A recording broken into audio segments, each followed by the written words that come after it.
Something that the cult did to us children frequently was to tell us that we were so hateable, so unlikable, so evil, so awful and despicable, and they used other words too, that they would ignore us, that they would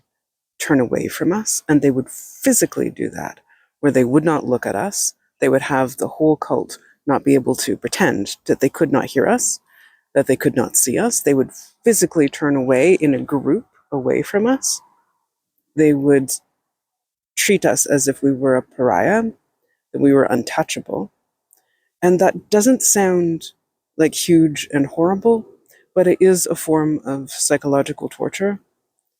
to teach us that we are so hateable and unlikable that no one wants to even touch us or be near us or be around us. They do this in different ways, repeatedly, but it impacts a child's self-esteem, but also their level of safety, because children are dependent on adults for safety. And to have the entire cult, including the other kids, turn away from that one child, from us, and say that we are so horrible that they can't even look at us, that they can't hear us, that they will not hear us, that we are shunned, that we are not part of the group, it goes down to a deep psychological level, takes away so much safety, but it also reinforces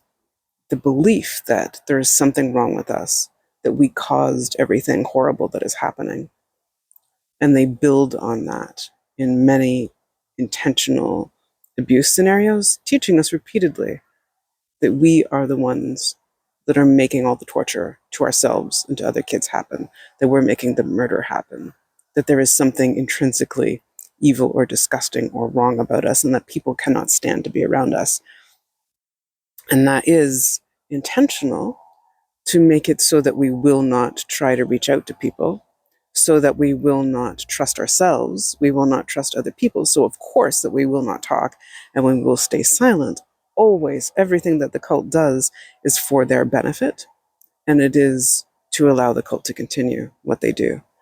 and to beat us down so badly psychologically and physically that we will not reach out for help, and that we will not trust ourselves, and that we will isolate in different ways and keep down the truth of everything that happened to us. And it really hurts psychologically and emotionally. I think it's a form of psychological torture. And it is something that they do build on in different abuse scenarios, like telling us that we are poison, that we will kill people that we care about or love, or if just by our touch or by our words, and then they act that out, where we touch someone trying to help them in the cult torture, or we say something and the person reacts as if we have killed them or hurt them or mortally wounded